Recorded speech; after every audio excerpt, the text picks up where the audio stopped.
Hello guys, welcome to ZTV26. Guys, make sure you subscribe to my YouTube channel. Thank you for those who've already subscribed, guys. If you haven't subscribed, guys, you're really missing a lot. I don't know what you're waiting for. Guys, subscribe, hit the notification bell, share, like, let it go viral, guys, because what you're about to watch is kind of lethal. So guys, welcome to my kitchen. And guess what we're preparing today? We're preparing some chicken pizza. And we're going to make it sour. Not chili, not pepperish, but sweet sour. Come along, guys.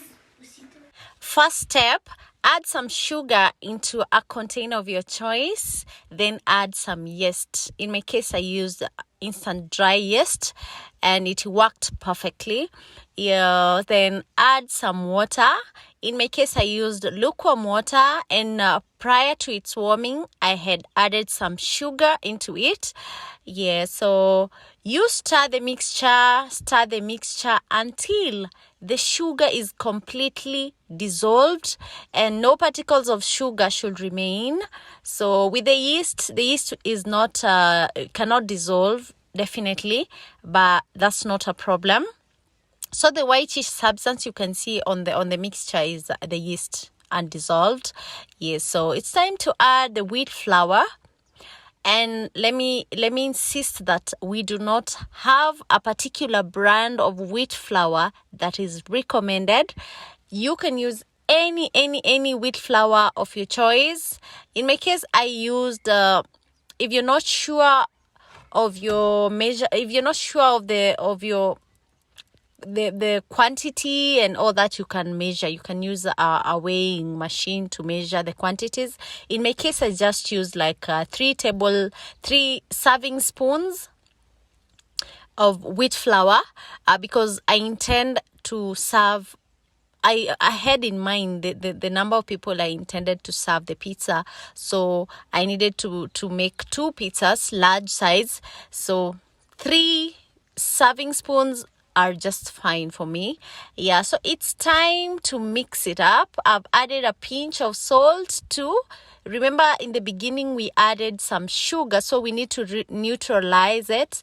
So it's time to mix it up. And I'm one person who is tickled by kneading using my bare hands. So most of the time I use gloves, but in this case I have no option. I just have to use my hands, my bare hands, because I could not locate my gloves at this particular time. So we go. It's time. So I've mixed it up with the serving spoon to some point, but to make it easier, the hands do miracles. They do it quicker and better, definitely. So here we go. I know we have machines of kneading dough and all that, but in my case, I'm using my hands. So bear with me. And I had cleaned my hands, mind you. So add some oil. Oil is very, very instrumental while you're kneading dough because it makes the dough softer and easy to handle. It also mixes it quicker than when it's dry.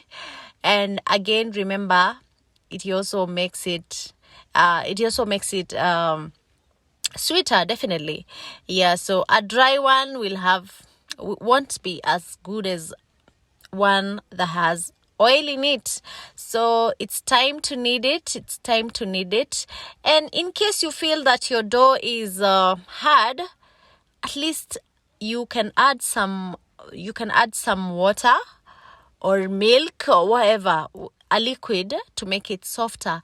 So in case of pizza, it's not supposed to be too soft nor too hard. So mine was in between. And my photographer kept reminding me that I should tell my viewers, you need a lot of energy to knead. But in this case, I wasn't using a lot of energy for real, because my dough was not hard. It wasn't too hard. It was just somewhere in between, and that is what's recommended. So you cover it using a polythene or something, a clean piece of cloth, for 30 to 40 minutes. And then it's ready. Keeping it for an hour has there's no effect, so you can 30 to 1 hour. Yeah, so I divided my dough into 2 portions because remember I told you I intended to make 2 large size pizzas, and guided by my spreading board, that is the size of my first portion. Yeah, so I needed it large. Just in case you need a small one or a medium size, again, you don't spread it too big. It's your choice. That is according to your preference. The size is your preference. I did not have a pizza palette, so I'm going to use this wide plate. We call it sinia. I'm gonna use this for my pizza. So there you go. It's a large size. Definitely, it's a large size. So it is time for the toppings. And remember, we said we're making it's a homemade chicken pizza. So immediately, or on the floor of my pizza in touch, I'm adding some cheese, and I'm grating it so that it can absorb quickly and easily. Yeah, so remember, your grater has these parts. There's one with the super tiny holes, then the medium size, and then the large ones. So for me, I used all so that I just needed the cheese. I didn't mind the sizes of the choppings. So this is tomato paste. In my case, I use the blender to make this paste. So after the cheese, I added the paste. Yeah, the paste has tomato paste and two pieces of capsicum. Yeah, so after that, the second layer, I added cheese, another layer of cheese, because cheese makes everything, it sweetens, definitely. It makes it sweet. So, and I love cheese. So I added the second layer of cheese. After the second layer of cheese, that's where I'm gonna add more of my toppings. Yes. So here we go. Cheese, more cheese. I'm a lover of cheese. And, it makes it yummy, tastier, and all that, And what's pizza without cheese? For real. Yeah, so, yep. Yeah, so I'm trying to clean the grater. Then, my toppings. Okay, what's on my toppings? I got chicken balls. I got onions. I got eggplants. I got lettuce. I got some carrots, some grated carrots. So I add my tomatoes. My tomatoes are cross-sectioned.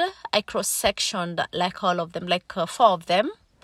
Not the 4 are not for the 2 pizzas. Okay, then my lettuce, then mixed up with the eggplants, then the carrots, then those are the meat in plenty on top. And then I'm balancing. I want it to be evenly distributed. The toppings to be evenly distributed. And that's it. Isn't it lovely, viewers? I love it. Yeah, so I have to balance it. Remember, I have the second pizza, and it has to fit. It just has to fit. So remember not to add all of it and leave the other portion unattended.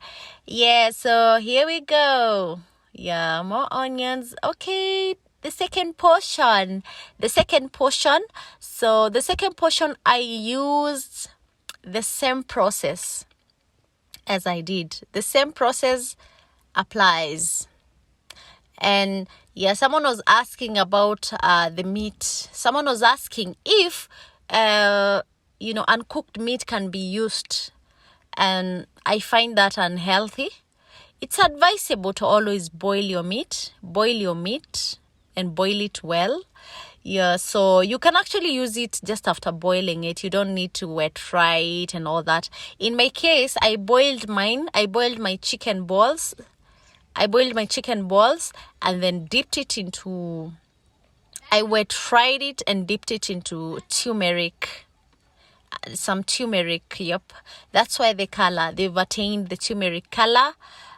So yeah, I'm spreading my second portion into a large size pizza, again guided by the size of my spreading board, and it's amazing. It's actually doing wonders.